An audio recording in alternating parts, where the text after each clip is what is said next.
Vamos chamar, então, os palestrantes. O tema é Aspectos Práticos do Acidente do Trabalho. Meu professor Maurício de Carvalho Góes, advogado especialista em Direito e Processo de Trabalho, mestrando em Direito, coordenador do curso de Direito da UBRA, professor de Direito Processual do Trabalho na UBRA, professor e coordenador científico da especialização em Direito e Processo do Trabalho no IDC, professor de diversos cursos jurídicos e preparatórios para a prova da OAB. Gostaria de chamar também o Dr. Márcio Lima Amaral, juiz do trabalho da 4ª Região, pós-graduando da Unisc, professor da pós-graduação e da extensão do IDC e do CETRA.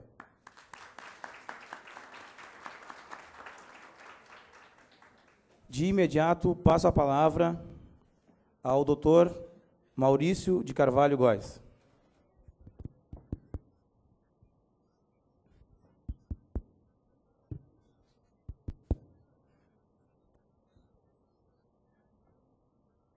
Muito boa tarde a todos. Reitero os cumprimentos e as saudações feitas no início dessa manhã, quando participei da banca de abertura dessa cerimônia. E já de imediato, então, nós vamos passar para o exame do painel proposto, os aspectos práticos das ações de indenização por acidente de trabalho.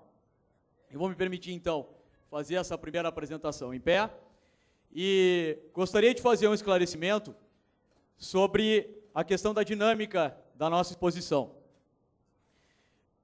Tenho a honra de dividir a mesa com o meu colega e amigo, juiz Márcio Lima do Amaral, onde nós temos por objetivo falar deste tema, um tema que ainda demanda polêmicas, que ainda suscita muitas dúvidas e, por essa razão, esse tema ainda nos acompanha. Quem me conhece, tem acompanhado alguns seminários que nós temos participado, sabe que eu insisto nesse tema, exatamente por suscitar vários debates e várias polêmicas a respeito disso. Bem, eu quero explicar para vocês o porquê do Data Show e também explicar a sistemática.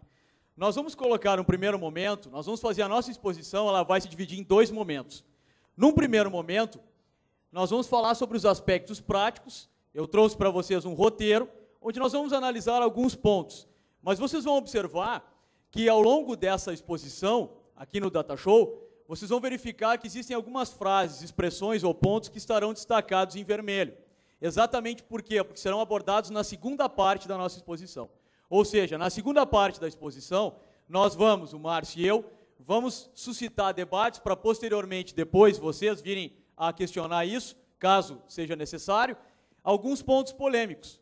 Então, esses pontos estão destacados aqui e, além de estarem destacados, depois nós vamos puxar outro arquivo, o Daniel vai nos auxiliar, nós vamos puxar outro arquivo, e nesse arquivo nós fizemos um trabalho de jurisprudência, onde nós temos várias decisões do TRT4 e do TST, onde aborda essas polêmicas que nós vamos trazer aqui para vocês. Então, na verdade, nós vamos partir dessa análise dos pontos polêmicos, nós vamos partir através, ou melhor, por meio da jurisprudência que nós vamos apresentar.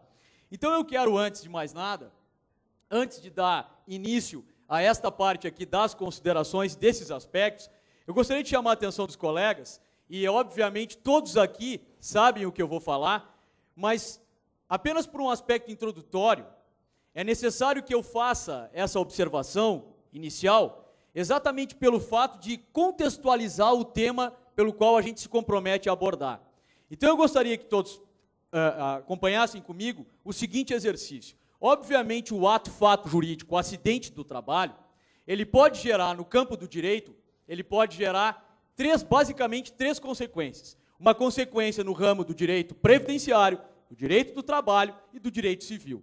Obviamente, ocorrendo o infortúnio, ocorrendo o acidente na forma dos artigos 18, 19, 20, 21 e 22 da Lei 8.213, pode o empregado, portanto, acometido desse risco social, pode o empregado, portanto, buscar do Estado, buscar na Previdência a sua assistência, enquanto ele estiver acometido dessa incapacidade para o trabalho. Significa dizer, portanto, que vai haver aquela suspensão e depois aquela interrupção e aquela suspensão contratual e, portanto, ele ingressa no auxílio-doença acidentário e depois no auxílio-acidente, caso haja sequela. Esta é a relação com a Previdência. E quando eu aprendi direito previdenciário, me recordo, Márcio, meu professor dizia que era o sistema contributivo do guarda-chuva. Quando eu contribuía, eu estava embaixo do guarda-chuva da Seguridade. Quando eu não contribuía, eu perdia a condição de segurado. Essa é a relação do trabalhador e, portanto, do segurado obrigatório com a Previdência Social.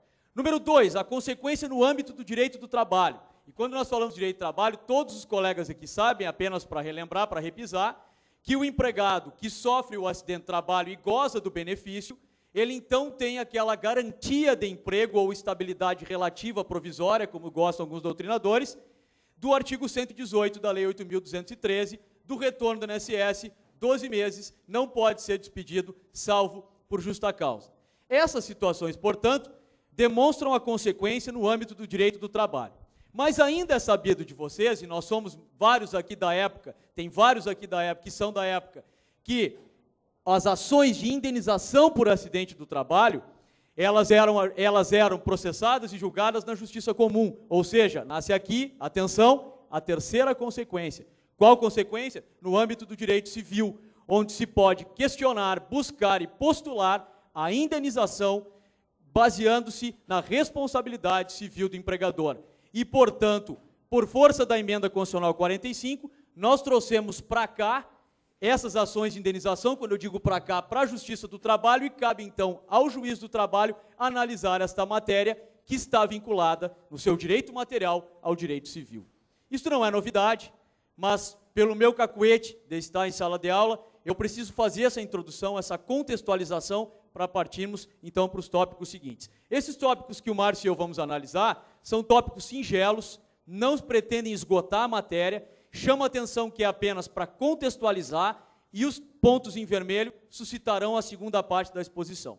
Então, o Daniel já colocou aqui para nós temos a questão da competência. Vocês sabem que antes da Emenda Constitucional 45, a competência para apreciar essa espécie de ação, ou esse tipo de ação de indenização, era, obviamente, na justiça comum.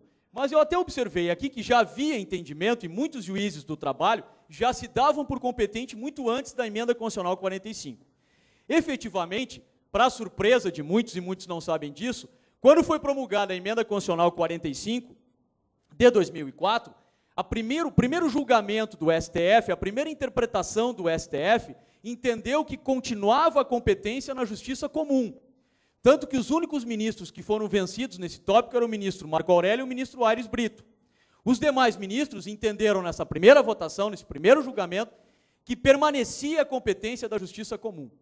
Contudo, por uma pressão política e até mesmo por uma busca por morosidade, vocês sabem, a Emenda Constitucional 45 instaurou, inclusive, no artigo 5º, um direito fundamental, o direito à razoável duração do processo.